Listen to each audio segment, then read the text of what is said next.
அது எப்படின்னு தான் எனக்கு தெரியல.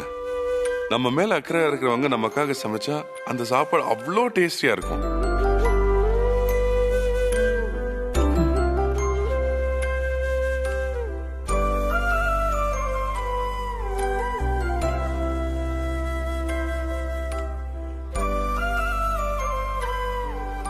ரெஸ்டாரண்ட்ல இந்த சுவையை கொண்டு வரதுக்கு எவ்வளோ பாடுபடுவோம், ஆனா முடியவே முடியாது. இதுல என்னத்தை போட்டீங்க நீங்க? அவ்வளோ நல்லா இருந்தது. என்ன போட்டேன்? போட்டவள தானே கேட்கணும். போட்டவளையா? யாரு? நீங்க தானே சமைச்சீங்க? ஓ, இல்ல இல்ல, போட்ட அளவு எவ்வளவுன்னு தெரியல, அதுதான் சொன்னேன்.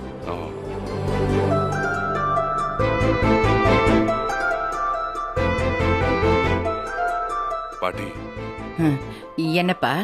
என்ன சுத்தி இருக்கிற எல்லா கெட்டதும் இப்போ போன மாதிரி ஒரு ஃபீல் கிடைக்குது. ரொம்ப சந்தோஷமா இருக்கு.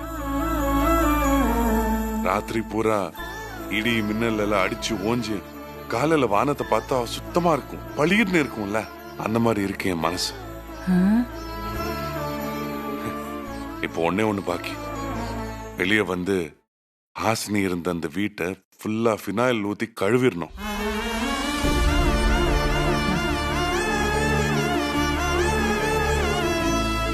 ஏன்பா அப்படி சொல்ற?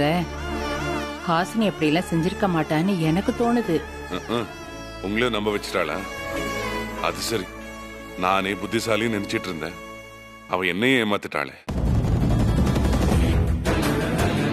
போதும் பாட்டி, வாழ்க்கை பூரா என் கூடவே இருப்பான்னு நான் நினைச்சிட்டு இருந்தேன். ஆனா பிரபலி பாதிலேயே என்ன ஏமாத்திட்டு போயிட்டான். ஆனா இவ என்னை ஏமாத்துறதுக்காகவே பாதிலேயே வந்திருக்கா. வெறுத்து போச்சு பாட்டி. இனிமே என் வாழ்க்கையில என்ன இருக்கு பாட்டி? ஒண்ணுமே இல்ல. என் மான மரியாதை போச்சு, ரெஸ்டாரண்ட் போச்சு, ரெப்யூட்டேஷன் போச்சு. இனி என் பொழப்ப எப்படி நடத்துவே சொல்லுங்க?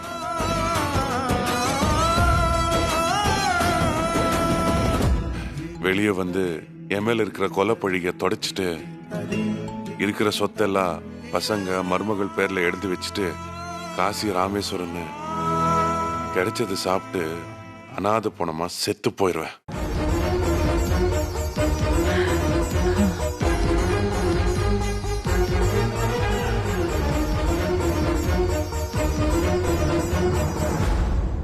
எதுக்கு நீங்க சாகணும்?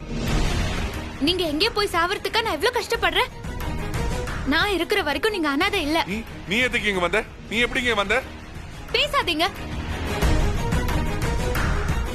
நான் உங்களோட 100 வயசு வாழணும். நம்ம சந்தோஷமா புள்ள குட்டிங்களோட இருக்கணும். ஆதர்ச தம்பதிகளா இந்த உலகத்துக்கு வாழ்ந்து காட்டுவோம். எதுக்கு இங்க வந்த? ஏன் வரலன்னு கேக்குறத விட்டுட்டு ஏன் வந்தான்னு கேக்குறீங்க? மறுபடியும் நடிப்பு வேலை ஆரம்பிச்சியா? இத பாரு, உன் நடிப்ப வேற எங்காச்சும் போய் வச்சுக்கோ. துரோகி. யாரு துரோகி? உங்களோட பழகிக்கிட்டே உங்களுக்கு குழி பறிக்கிறாங்களே, அவங்க துரோகியா இல்ல நான் துரோகியா? நான் நடிகை ஆகிறதுக்கு ஆசைப்பட்டேன். ஆனா ஆஸ்கர் வாங்குற அளவுக்கு நடிகை எல்லாம் உங்க கூடவே இருக்காங்களே, அத பார்க்க மாட்டீங்களா? இத பாரு, இங்க இருந்து போயிரு. என்ன கொலைகாரன் ஆக்கிறாத. போயிரு. உங்களை கொலைகாரன் ஆக்குனது நான் இல்ல. அந்த எவிடன்ஸ் சத்தியமா நான் கொடுக்கல. ஆனா பழியெல்லாம் ஏன் மேல.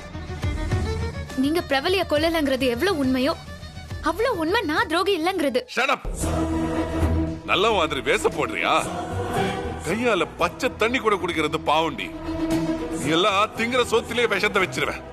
இப்போ நான் சமைச்ச சாப்பாட்டை தானே சாப்பிட்டீங்க. அப்படி விஷம் வச்சிருந்தா இந்நேரம் செத்துருப்பீங்க. என்னது? நான் சாப்பிட்டது ஓ சாப்பாடா? என்ன பாட்டி இது? ஆமாப்பா, அவ கொடுத்து விட்டா நான் என்னப்பா பண்ண முடியும்? ஏண்டி இதுலயும் சீட்டிங்கா? இதுலயும் ஃப்ராட் வேலையா? ஃப்ராட் பண்றதெல்லாம் ஒரு பொழப்பாவே வச்சிட்டு இருக்கிய நீ. வெக்கமா இல்ல உனக்கு? வேஷக்காரி வேஷக்காரி. யாரு வேஷம் போடுறாங்கன்னு உங்களுக்கு தெரியதா போகுது. நீங்க இப்ப என்ன சொன்னாலும் சரி, நான் செத்தாவது உங்களை காப்பாத்துவேன். உங்களை நிரபராதின்னு நிரூபிச்சு வெளியே கொண்டு வருவேன். அது வரைக்கும் நான் ஓய மாட்டேன். இருமா. நல்லா இருக்கு. இவ்வளவு என்ன மாட்டி விடுவாளா? இவ்வளவு என்ன வெளியே எடுப்பாளா? செம்ம பர்ஃபார்மன்ஸ்.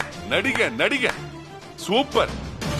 இது பாரு, இன்னொரு தடவை இங்க வந்த நான் மனுஷனாவே இருக்க மாட்டேன். இனிமே நீ என் வாழ்க்கையில இல்ல, போயிடு. ஹாசினி நில்லு. என்ன ஹாசினி இவ்வளவு வேகமா வர? நான் உன் கூட வர முடியுமா?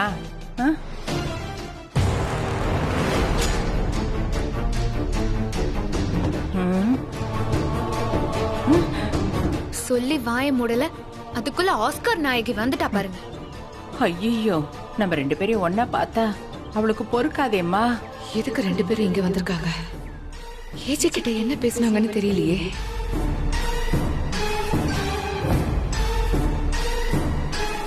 ஏய், நீ எதுக்கு இங்க வந்த? அதத்தான் நானும் கேக்குறேன். நான் என் புருஷனை பார்க்க வந்தேன், நீ யார பார்க்க வந்த? புருஷனா? ஓ, நீ அவருக்கு பொண்டாட்டியா? ஏஜே வெளியே வந்த உடனே அந்த பதவிக்கு வைக்கிறண்டி முதல் ஆப்பு. அதான் அவரை வெளியே வர விடாம ஏகப்பட்ட சதி வேலை பாக்குறீங்களே. என்ன முழிக்கிற?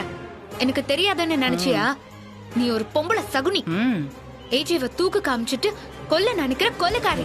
ஏய், போட்டா ஓங்கி ஒரு குத்துனன்னு வெச்சுக்கோ, தவளை மாதிரி தரையில படுத்துப்ப. நான் குத்து சண்டை சாம்பியன், தெரியும்ல? வேண்டாம் ஹாசினி, ஏற்கனவே சீக்கு வந்து ஈமு கோழி மாதிரி இருக்கா. நீ அடிச்சனா அடுத்த நிமிஷமே அவ போட்டோவுக்கு மாலை போட வேண்டி வரும். எவிடன்ஸ் எல்லாம் கொடுத்து ஏஜேவ ஜெயிலுக்கு அனுப்புனது நீ. இப்போ நல்லவ மாதிரி சீன் போடுறியா? இதெல்லாம் நாங்க இருக்கிற வரைக்கும் நடக்காது. நல்லவ மாதிரி எல்லாம் இல்ல, நான் நல்லவதான். என்ன நல்லவளா? நீயா? திருட்டு தாலி, போலி பொண்டாட்டி, புருஷ துரோகம், இன்னும் உள்ளுக்குள்ள என்னென்னமோ வச்சிருக்க. நல்லவளா? நல்லவ? நான் நல்லவ எல்லாமையா? என்ன தேடி வந்து அமைச்சர் மாலை போடுவாரு. அவரு என்ன உதவி வேணும்னு கேட்டப்பவே உன்னை போட்டு கொடுத்துருக்கணும். இந்நேரத்துக்கு நீ ஜெயில இருந்திருப்ப. அதான் இப்போ வாய் பேசுற. என்ன பாட்டி, நீயும் இவ கூட சேர்ந்து ஆடுறல?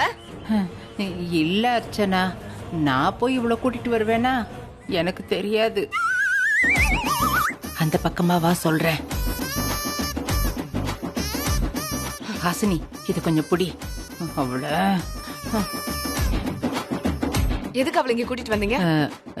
நான் எங்கம்மா அவளை கூட்டிட்டு வந்தேன்? நான் ஏஜேக்கு சாப்பாடு கொண்டு வந்தேன். அவ மோப்பம் முடிச்சிட்டே பின்னாடியே வந்துட்டா. அப்புறம் 2 பேரும் என்ன பேசினாங்க? பேசுறதா?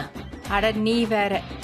ஏஜே மேல அக்கறைப்படுற மாதிரி ஹாசினி பேசினா ஏஜே கோவத்துல கிழின்னு கிழிச்சிட்டான். விட்டா கொன்னு இருப்பான். அந்த ஆத்திரத்துல தான் உன் மேல கோவப்பட்டா. ஓ, அப்படியா? அதான் நான் பார்த்தேன். சரி நான் போறேன், திட்டுவா. ஹாசினி, வா நம்ம போயிடலாம். வா போயிடலாம்.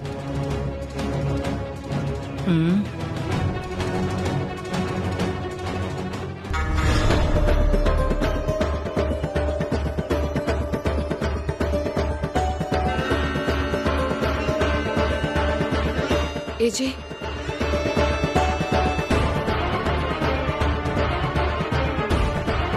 அர்ச்சனா வாங்க, உங்களை தான் எதிர்பார்த்துட்டு இருந்தேன். அந்த பென்ட்ரைவ் கிடைச்சதா? கிடைக்கல ஏஜே. இல்லையா? அந்த கபட்ல நீங்க தேடினீங்களா இல்லையா? ஐயோ, நான் கம்ப்ளீட்டா செக் பண்ணிட்டேன், ஆனா கிடைக்கவே இல்ல. நானும் அதை வச்சு எப்படியாவது உங்களை வெளியே கொண்டு வரலான்னு கனவோட இருந்தேன். இப்ப என்ன பண்றதுனே ஒண்ணும் புரியல. எங்க போயிருக்கும்? என் ரூம்ல தான் இருக்கணும். என் ரூமுக்கு யார் வந்திருப்பா?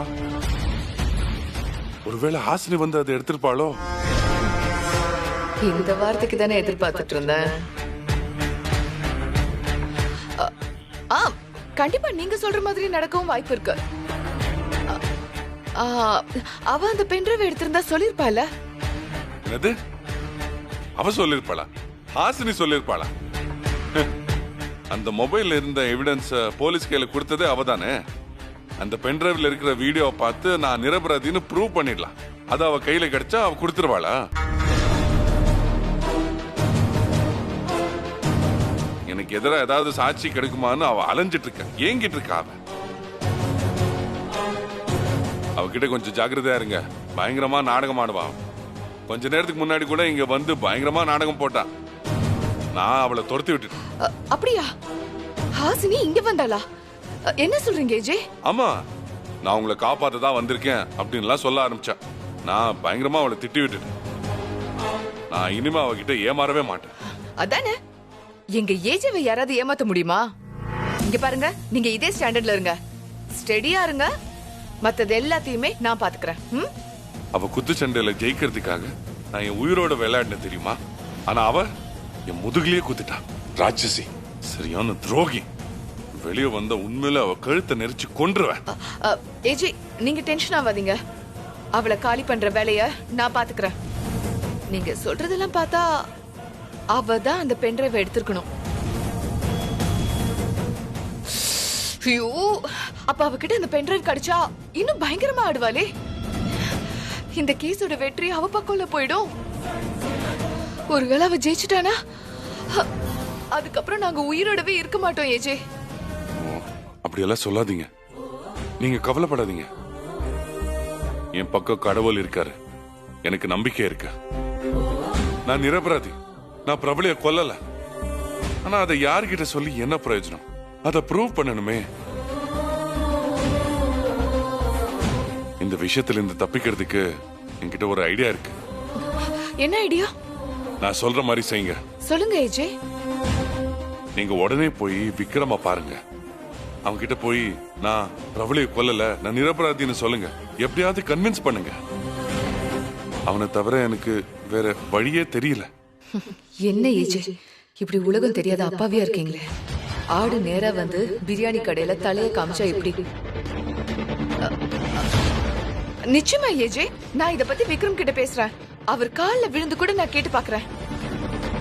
நீங்க விடுதலை ஆகிறதுக்கு நான் என்ன வேணாலும் செய்வேன். ஆனா அந்த ஹாசினி உங்களை பார்க்க வரும்போது மட்டும் நீங்க கொஞ்சம் ஜாக்கிரதையா இருங்க. அவளை பத்தி நீங்க கவலைப்படாதீங்க, அவளை நான் பாத்துக்கிறேன். நான் சொன்னது மட்டும் செய்யுங்க. விக்ரம போய் பாருங்க. எப்படியாவது இந்த ஜெயில இருந்து என்ன வெளியேடுங்க ப்ளீஸ். கண்டிப்பா ஏஜே, நீங்க கவலைப்படாம இருங்க. நான் வரேன்.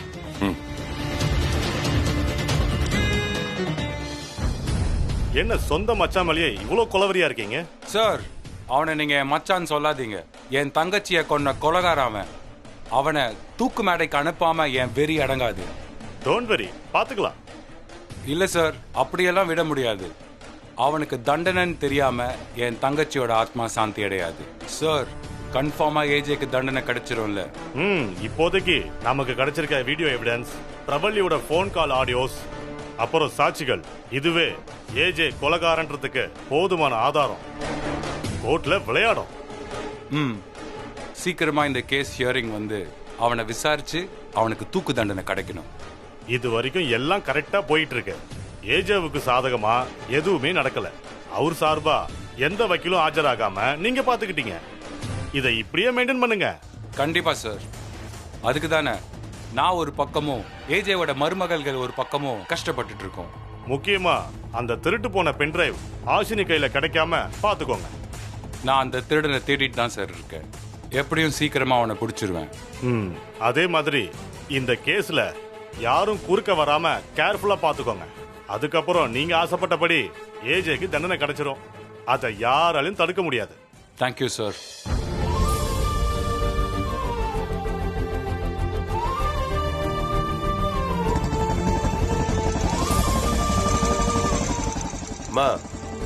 ஒரு நிமிஷம் நில்லுமா.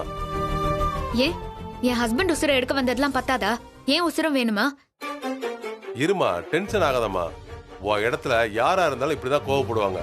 பின்ன என்ன சார், ஏதாவது ஒரு அநியாயம் நடந்தா கோயிலுக்கு ஓடுறதை விட போலீஸ் ஸ்டேஷனுக்கு தான் ஓடி வரும். ஆனா அங்க வந்தா அதை விட பெரிய அநியாயம் பண்றீங்களே, நாங்க யார நம்புறது? இல்லம்மா, அது ஒரு சூழ்நிலை. என்ன சார் சூழ்நிலை?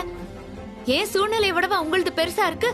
சாரிம்மா, எல்லாம் அந்த விக்ரமாலதான். அவன் பேச்சை கேட்டதாலதான் தப்பா போச்சு. இனிமே எந்த தப்பு நடக்காம நான் பாத்துக்கிறேம்மா. அது மினிஸ்டர் கிட்ட என்ன பத்தி ஏதாவது தப்பா சொன்னியாமா? ஓ, இப்போ இதுக்குதான் என்கிட்ட வலிய வந்து பேசுறீங்களா?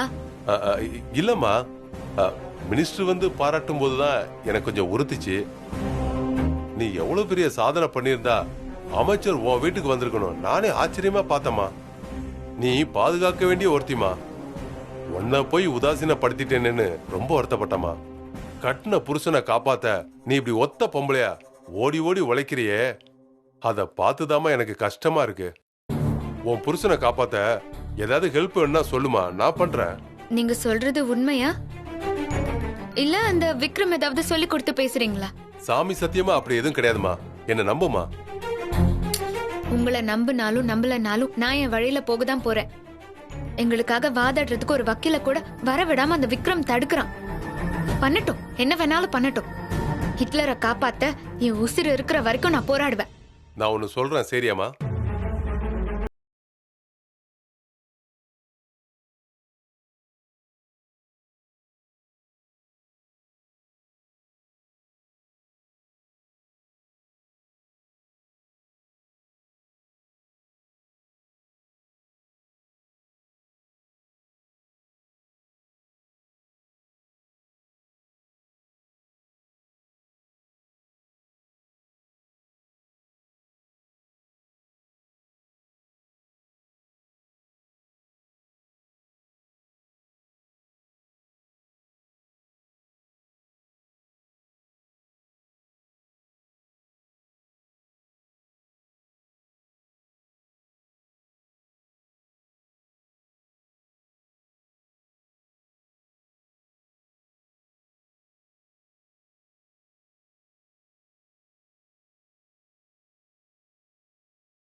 கிட்டே இருந்தேன்.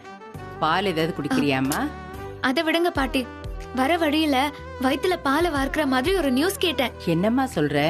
என்ன நியூஸ் அது? ஹிட்லரை ஜெயில இருந்து ரிலீஸ் பண்ண ஒரு வழி கிடைச்சிருக்கு.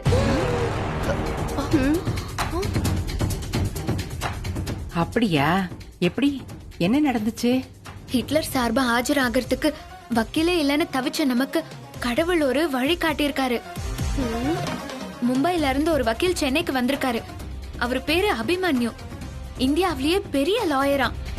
அவர் ஒரு கேஸ் எடுத்து வாதாடினா அந்த கேஸ் நிச்சயமா ஜெயிக்குமா.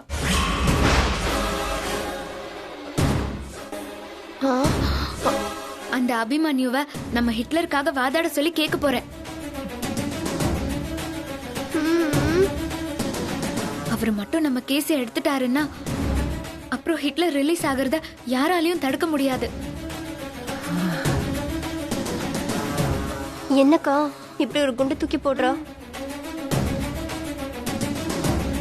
இந்த விக்ரம் ஹிட்லருக்காக வாதாடுற வக்கீலை எல்லாம் சதி பண்ணி தடுக்கிற மாதிரி இந்த அபிமன்யுவை தடுக்கவே முடியாது. என்னக்கா நீங்க பண்ண பிளானை எல்லாம் இவ உடைச்சிருவா போல இருக்கே. அவ்வளவு சீக்கிரம் அப்படியெல்லாம் விட்டுருவேனா? நான் இன்னைக்கு அந்த அபிமன்யுவை பார்த்து நம்ம கேஸை எடுக்க சொல்லி கேட்க போறேன். ரொம்ப நல்லதும்மா. நீ சொல்றத பார்த்தா அவர் பெரிய வக்கீல் தான். அவர் பேர்லயே வெற்றி இருக்கு. அபிமன்யு யாரு? எதிரிகளோட சக்கர வியூகத்தை உடைச்சிட்டு உள்ள போனவன். அதே மாதிரி இந்த வக்கீல் அபிமன்யுவும் உன்னோட எதிரிகளோட திட்டங்களை காலி பண்ணி ஏஜேவை வெளியே கொண்டு வந்துருவாரு. அதெல்லாம் ஒண்ணும் கொண்டு வர முடியாது. நீங்க நினைக்கிற மாதிரி அந்த வக்கீல் ஏஜேக்கு வாதாட மாட்டாரு. உங்க வாயில நல்ல வார்த்தையே வராதா? ஏன் அவர் வாதாட மாட்டாரு? அந்த வக்கீல பத்தி நானும் கேள்விப்பட்டிருக்கேன். அவ்வளோ பெரிய லாயர் இந்த மாதிரி சின்ன கேஸ் எல்லாம் எடுத்துப்பாரா? ஹிட்லர் தூக்குக்கு போறது உனக்கு சின்ன கேஸா? கேஸ் எல்லாம் பெருசுதான். ஆனா உன்ன மாதிரி ஒரு லூசு கேட்டா அவர் ஒத்துக்க மாட்டாரு. அவரை பாக்குறதுக்கு மந்திரிங்களும் தொழிலதிபர்களும் காத்துட்டு இருக்கும் போது உன்ன மாதிரி சுண்டைக்காயெல்லாம் அவர் பாப்பாரா? ஹாசினி தான் புருஷனை காப்பாத்த துடிக்கிறா. அதையே நீ வேண்டாங்கிற? அங்கதான் டவுட். இவளே ஏஜேவ போலீஸ் கிட்ட மாட்டி விடுவாளா? இப்ப இவளே வக்கீல பார்க்க போவாளாம். இதெல்லாம் நம்புற மாதிரியா இருக்கு. நான் எவிடன்ஸ் கொடுத்தத நீ பாத்தியா? ஏய், அடங்கு. நீ பண்ணதுதான் ஊரே பேசுதே. ஏஜேவுக்கு அக்கறைப்படுற மாதிரி இப்ப வந்து நடிச்சிட்டு இருக்காத. நாங்க தான் அவரை காப்பாத்துறதுக்கு அலைஞ்சிட்டு இருக்கோம். நீ கொடுத்த வீடியோ எவிடன்ஸ் தான் ஏஜேவை இப்ப உள்ள வச்சிருக்கு. உண்மையான பென்டிரைவை வச்சு அவரை காப்பாத்தலன்னு பார்த்தா அதையும் ஒருத்தனை வச்சு நீ திருடிட்டு போயிட்ட. இருக்கிற எல்லா வழியும் அடைஞ்சிருச்சேன்னு நாங்களே கவலையா இருக்கோம். நீ வந்து வக்கீல பாக்குறனெல்லாம் ஒன்னும் டிராமா போட தேவையில்ல. ஏஜேவை வெளியே கொண்டு வர்றது எங்க பொறுப்பு. நீ போய் உன் வேலையை பாரு போ. என் வேலை ஹிட்லர் கொலை செய்யலன்னு நிரூபிக்கிறது தான். நான் அந்த அபிமன்யுவை பார்த்து கேட்க தான் போறேன். முதல்ல உன்னால அவரை பார்க்கவே முடியாது. அப்புறம் எப்படி கேப்ப? ஏன்னா அவரெல்லாம் பார்க்கணும்னா 1 மாசத்துக்கு முன்னாடி அப்பாயின்மெண்ட் வாங்கணும். அது மட்டும் இல்லாம அவர் ரூம் பக்கத்துல கூட போக முடியாது. அதை விட அவர் ஒரு தடவை ஆஜராகிறதுக்கே 3 லட்சம் ரூபாய் வாங்குறாரு.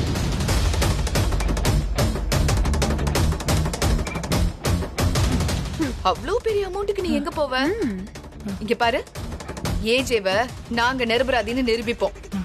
நீ கொஞ்சம் அடங்கு, புரியுதா? ஏய்